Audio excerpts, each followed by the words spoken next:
Good morning, नमस्कार। मैं राजकुमार सुमन आपका बहुत बहुत स्वागत करता हूं।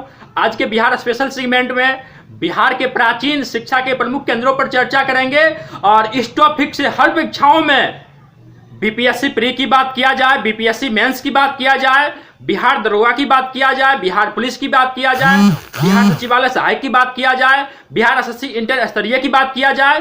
तमाम परीक्षाओं में एक नंबर की क्वेश्चन पूछे जाने की प्रबल संभावना है। बीपीएससी प्री में कई बार प्रश्न पूछा गया है। इस तीनों टॉपिक से समझ लीजिए हर बार बीपीएससी में एक नंबर का क्वेश्चन पूछा ही जाता है। इसीलिए हम लोग को पूरा विस्तार से इसके बारे में जानना चाहिए। इसके अलावा आप लोगों को रेलवे और एसएससी में पूछे जाने की प्रबल संभावना है।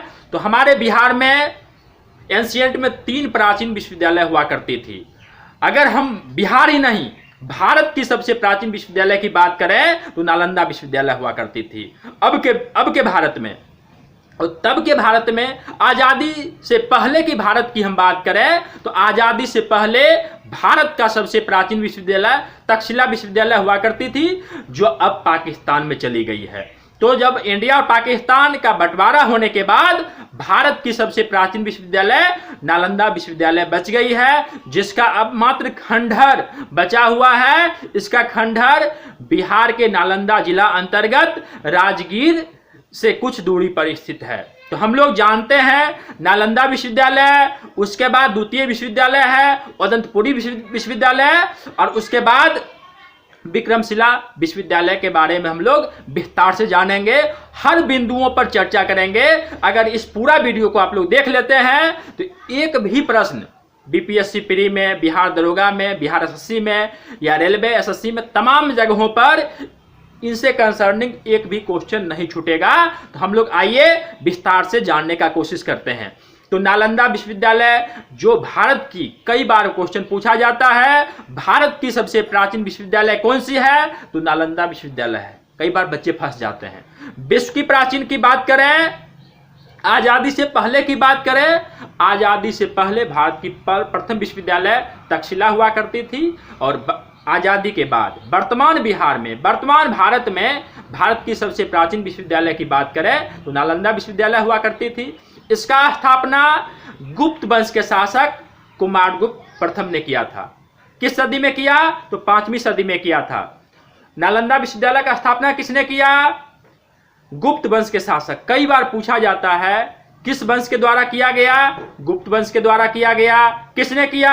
गुप्त वंश के शासक कुमारगुप्त प्रथम ने किया था। और किस सदी में किया तो 5वीं सदी में किया था। किस सदी में किया? 5वीं सदी में किया था। इसका खंडहर कहाँ में है तो नालंदा जिला में है। नालंदा जिला का एक जगह है राजगीर, वहीं पर है। राजगीर में हाल ही में आयुध फैक्ट्री भी खोला गया है, बिहार पुलिस ट्रेनिंग अकादमी भी खोला गया है, और नालंदा का जिला मुख्यालय बिहार शरीफ है। प्राचीन काल में मगध साम्राज्य का पहले राजधानी गिरिब्रज, इसका राजगीर का नाम गिरिब्रज हुआ करती थी, गिरिब्रज या राजगीर हुआ करती थी। तो इसका खंडहर राजगीर में है। इसका ध्वस्त किसने किया? कई बार क्वेश्चन पूछा गया, कई बार पूछा गया है कि ध्वस्त किसने किया। बिहार में तीनों विश्वविद्यालय का ध्वस्त जो है कुतुबुद्दीन ऐबक का प्रधान सेनापति बख्तियार खिलजी ने किया था। कई बार यहां तक ही पूछा गया है, बीपीएससी प्री में पूछा गया है कि नालंदा विश्वविद्यालय के ध्वस्त का प्रधान कारण क्या था तो मुसलमानों का आक्रमण। नालंदा विश्वविद्यालय के ध्वस्त के प्रधान कारण मुसलमानों का आक्रमण हुआ करती थी। और यहाँ पर एक पुस्तकालय हुआ करती थी और 5 मंजिला पुस्तकालय हुआ करती थी। आप सोच सकते हो इतना रिच पुस्तकालय था। जब उसने बख्तियार खिलजी ने आग लगा दिया तो 5-6 महीना तक पुस्तकालय जलती रह गया था। आज हम लोग ऑक्सफोर्ड कैम्ब्रिज की बात करते हैं। उस समय में दुनिया भर के बच्चे यहाँ पढ़ने आते थे।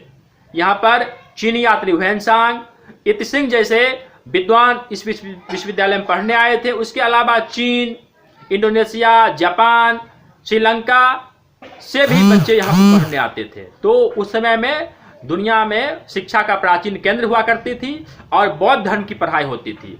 बौद्ध धर्म के महायान शाखा की यहाँ पर पढ़ाई होती थी। और पढ़ाई की भाषा की हम बात करें तो पाली भाषा, यहाँ के पढ़ाई के माध्यम की बात करें तो यहाँ पर पाली भाषा में पढ़ाई होती थी। तो प्रमुख बिंदुओं के बारे में हम लोगों ने जाना। अगर इस प्रमुख बिंदु को आप लोग याद रखते हैं तो एक भी प्रश्न नहीं छूटेगा। एक बार पुनः और देख लिया जाए, नालंदा विश्वविद्यालय की स्थापना किस सदी में हुई थी? तो 5वीं सदी में हुई थी। किस वंश के शासक ने किया? गुप्त वंश के शासक कुमारगुप्त प्रथम ने किया था। और इसका ध्वस्त ने किसने किया? कुतुबुद्दीन ऐबक के प्रधान सेनापति बख्तियार खिलजी ने किया था। प्रधान कारण क्या था? मुसलमानों का आगमन क्या था? किस भाषा में पढ़ाई होती थी? तो पाली भाषा में पढ़ाई होती थी।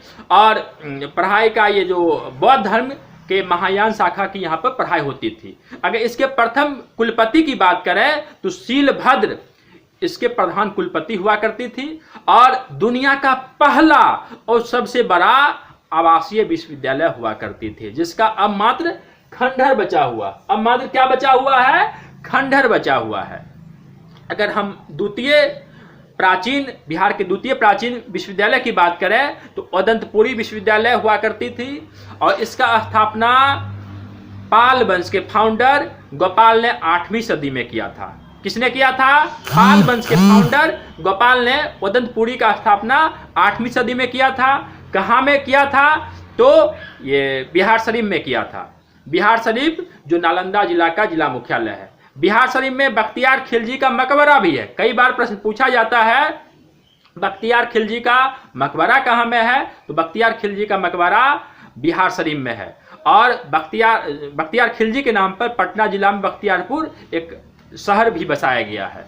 तो इसका भी ध्वस्त जो है बख्तियार खिलजी ने किया। तीनों विश्वविद्यालय का ध्वस्त जो है बख्तियार खिलजी के द्वारा किया गया था। तो कई बार प्रश्न पूछा गया है, इसीलिए आप लोग इस बिंदु को मुख्य रूप से याद रखेंगे। तो ये अदंतपुरी का स्थापना किसने किया? पाल वंश के फाउंडर गोपाल ने किया था। कहाँ में किया था? तो ये बिहार शरीफ में किया था।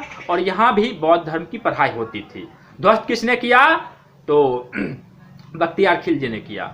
आगे हम लोग आते हैं, विक्रमशिला की बात करते हैं। विक्रमशिला का स्थापना पाल वंश के प्रतापी शासक, पाल वंश के महान शासक धर्मपाल के द्वारा 8वीं सदी में की गई थी। और इसका स्थापना जो है 8वीं सदी में भागलपुर से 20 किलोमीटर की दूरी पर किया गया। अब तीनों विश्वविद्यालय का मात्र खंडहर बचा हुआ है। तो विक्रमशिला का स्थापना किसने किया? पाल वंश के महान शासक धर्मपाल ने किया था। किस सदी में किया था? 8वीं सदी में किया था। इसका ध्वस्त किसने किया?